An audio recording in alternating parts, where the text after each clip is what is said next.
Welcome back. Well, yesterday members of Parliament all blamed, well, different people, for the situation regarding Eskom and the fact that we're still having load shedding 14 years after load shedding started in 2008. One of the major comments made yesterday came from the Public Enterprises Minister, Pravin Gordhan. He said that the Eskom we will see in 10 years' time will be completely different to the Eskom that we have now, that we won't recognise it. Hilton Trollip is an independent consultant in energy research. Hilton, good afternoon to you and thanks for your time. Look, there's so many different categories of blame for the load shedding. There are the people who ignored the energy white paper in 2008.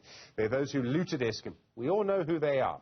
Then there's the situation we have now where there's load shedding right now. Does it help us to try and find people to hold responsible, or do we need to look elsewhere? Stephen, good afternoon. I think that when we analyse the situation, we should be looking at the purpose of the analysis is not blame, but a solution.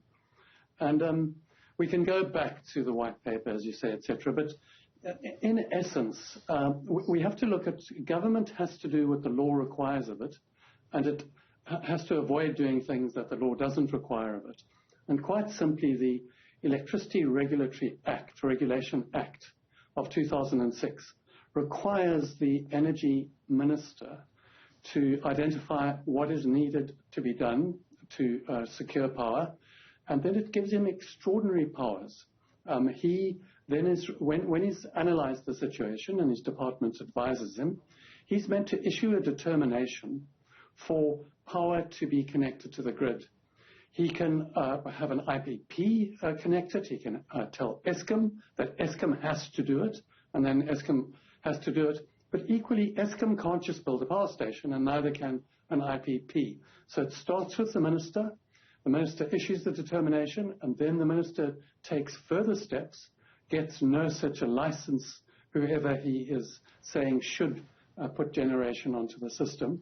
And what has happened, Stephen, is that for the past 6 years, well, firstly, we had a very successful IPP program, but that was stopped in its tracks by Eskom by the state capture people, and that's now, the president and Pravin Gordhan have come clean on that. And the Eskom inquiry, actually, at the end of 2018, described exactly what had happened. Subsequently to that, what we would have expected is the energy minister to issue determinations and then to put into a process the procurement process for buying power or asking Eskom to build power stations.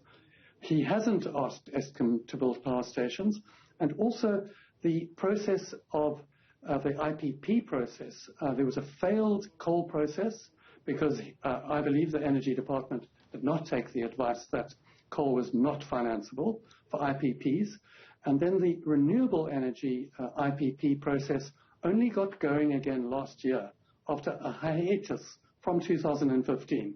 So quite simply, the minister and his department have been missing in action when it comes to authorizing and ordering new generation capacity to put on the grid. And before this new 100 megawatt exemption was issued, under the orders of the presidency, the energy minister said his arm was twisted. There simply has not been any action from the ministry until last year with the bid round 5 of the Renewable Energy Independent Power Producer Program. But that was too little and too late. We only got the bids in last October. And then there's the botched Risk Mitigation Independent Power Producer Program, also an IPP program to get new stuff connected to the grid. But quite simply, we're sitting with not a single signed contract. The RMIPP tied up with a whole lot of botched processes, in my view, and I've looked into that a lot. So firstly, the blame lies squarely at the Department of Mineral Resources and Energy's door, and the minister in particular, and the solution lies there too, because nobody's allowed to connect to the grid unless the DMRE and NERSA firstly issue a determination that has to happen, and then subsequently manage the process whereby that connection happens. And that includes if they decide that Eskom, if it's going to be an IPP. The IPP is then handed to Eskom, and Eskom connects it. So they have to work together with Eskom. And it's no secret that the DMRE minister and the Eskom CEO have bumped into each other, let's put it that way, publicly. When the Eskom CEO suggested stuff gets done, he was told to stay in his lane. But now we've seen the latest IPPs, the latest bid round 5, getting to Eskom and the RMIPPP, and Eskom saying they don't, they've got problems with these IPPs. So the DMRE isn't working with Eskom, or Eskom isn't working with the DMRE, and that's what needs to be done to solve this problem. And in my view, the DMRE has been less than forthcoming in transparency in setting up these determinations for the RMIPP. That's the risk mitigation program. And that was the risk mitigation program. I'm sort of going on a bit here. But the IRP 2019 identified between 2,000 and 3,000 megawatts of immediate shortage, urgent, emergency measures need to be taken, and the risk mitigation program is for that. Eskom have subsequently said it's 4,000 megawatts. And I noted in the press today, this is a quote directly from Jan Oberholzer, that he's now saying that it's even bigger, this gap. And in fact, renewables now can't fill the gap. 2 years ago, they were the best solution to fill it, but it's getting worse and worse. And we just simply have no new generation. And at the same time, we all know now that the Eskom coal-fired plants, once again, Eskom have announced this in official, I'm sitting here at my PC looking at their systems status briefing from last October. They say their plants are old, they're going to be retired, they need to be replaced, and to do that, the DMRE has to issue determinations and run and manage a process whereby new generation gets connected to the grid. So it's not happening. So, Hilton, is this just, is it Gordhan Mantashe, the minister that you referred to? Is he just sitting on his hands? And as a journalist just watching this, always staggered by the sort of ministerial silence during load shedding. Sure, Pravin Gordhan spoke about it yesterday. You never hear anything from Mantashe, and at least, to my mind, I think at least twice, possibly 3 times, Andre de Ruyter has said that the problem is that no more power generating capacity has been added to the grid, as you have said. As you've said, that's up to the minister, and yet there's a sort of ministerial silence. And, if you listen to the parliamentary debate yesterday, which I did, firstly, the minister that legislation allocates the responsibility to connect new power to the grid and also to ensure that there's reliability, he was not there. And I think there's, one can't expect the public, the general public, to understand this complex arrangement between minerals and energy, public enterprises, Treasury, Eskom, and the national energy regulator. But I've spent the past 20 years understanding that. And the legislative responsibility is clear.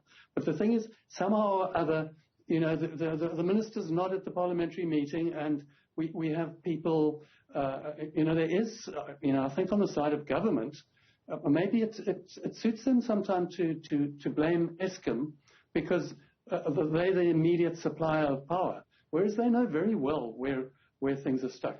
But, Stephen, I'm not here criticizing Minister Mantashe or Gordhan Mantashe, the man, because he is stuck in a department called the Department of Mineral Resources, Department of Mineral Resources and Energy.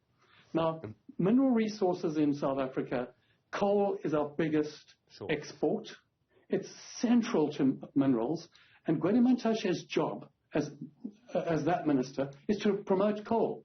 However, the energy transition that is absolutely inevitable, and which has been shown by government modeling, by the IRP, UCT, CSIR, involves a massive transition to renewable energy out of coal. Okay. So the same minister has to promote the transition and coal. And that's just, it's a problem.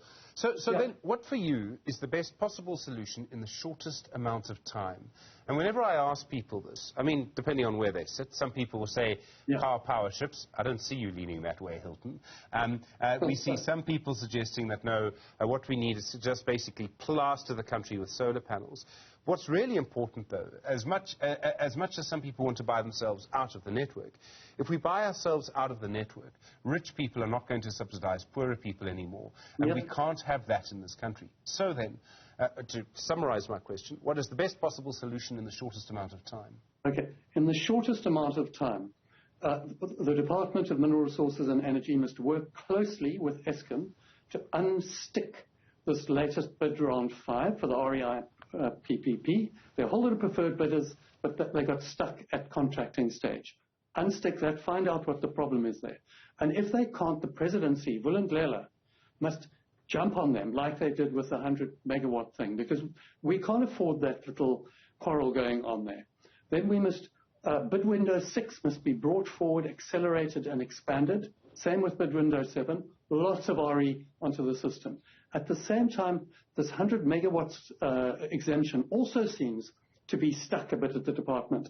And I'm afraid to say, I think the president needs to recognize that he actually joined the whole Department of Energy to the Department of Minerals. They were split because of this problem in 2009. He joined them up again.